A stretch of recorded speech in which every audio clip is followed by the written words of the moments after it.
imagine living through war, witnessing horrible acts of violence. Your life and your family's lives were in danger. You lost family and friends. Your loved ones have gone missing or have been kidnapped. You were driven away from your home, separated from everything you've ever known, and traveled for months to find safety. After living displaced or in a refugee camp for years, even decades, you fly across the world to a new land where you don't know the language or way of life. On top of this, your social network is gone. Now you wake each night with nightmares and frequent panic attacks.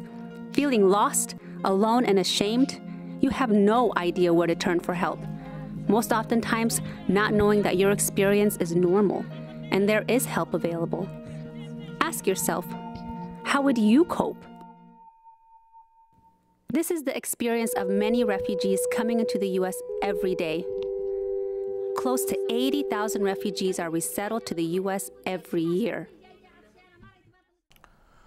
وصلت إلى أمريكا وكانت المخاوف عندي أكثر مما كانت سابقاً. My fear of coming to the United States was even bigger than it was in Syria. I was told that when I got to the United States, I would only receive 8 months' worth of assistance from the government, that it was going to be hard living situations here, that I was going to lose my children to the streets, I was going to lose my daughters to the streets, that there would be no form of assistance in any way. So it came with a lot of these fears inside my head, and I had arrived to the United States. My profession was a police captain with the force. That's what I did for a living. And when I left Iraq for the first time and I had returned, the people who wanted to hurt us, the people who were causing trouble in Iraq, didn't think of it as we were returning to restart our lives in Iraq.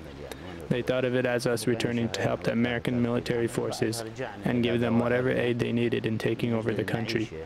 And that was what led up to the incidents that happened with my family and myself. So that's when I took the decision that I would be leaving Iraq forever. I didn't want to witness the death of any of my children.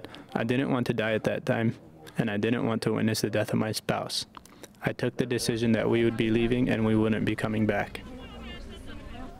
I became a refugee because of the political cause, because of the political persecution initiated by the government of Bhutan. They targeted the southern Bhutanese, and we were kicked out from the country. In 1992, we fled from our country. Then we came to India, then just hired a truck. Then we came to Nepal, then ended up in a refugee camp. I stayed for 17 years. That was a very terrible life.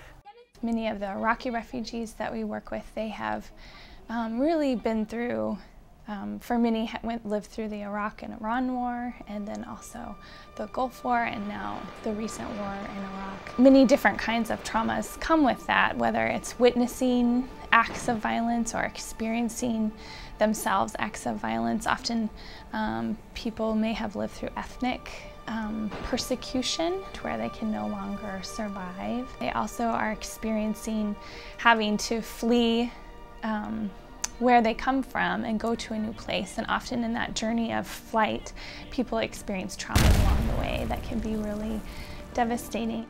I and my family decided just to come to the United States to have a better life. When I came to this country in 2008, I went through all the difficult circumstances.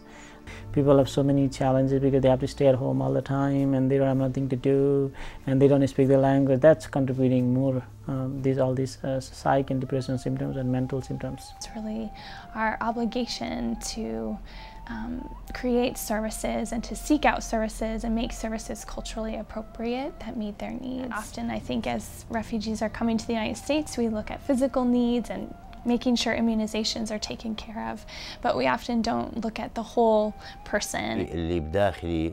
It's these memories that are inside of me that would have driven me crazy and killed me had I not had the opportunity to release them. Pathway specifically really creates an opportunity for preventative care and to reach people when they're first coming and connecting them to services and agencies that have people and staff from their own communities who can meet them and begin working with them earlier. In our first meeting, it was difficult for me to describe. It was like these people brought cold water and they poured it on a fire that was in our hearts. The way they understood our feelings, understood our needs. At that moment, we started to calm down because we knew that there were people that were going to be helping us with our future that were here in the United States. All the challenges, all these difficulties these people in the community are facing when they don't speak the language. So that's why I decided to become a counselor, a social worker, so that I can help these folks to connect with resources and get, feel better in their life. We are working here to support people's emotional well-being. The consequences of not doing this can be that we have had an increase of people from refugee communities who have committed suicide, or we have had an increase of people who have really fallen through the cracks in significant ways.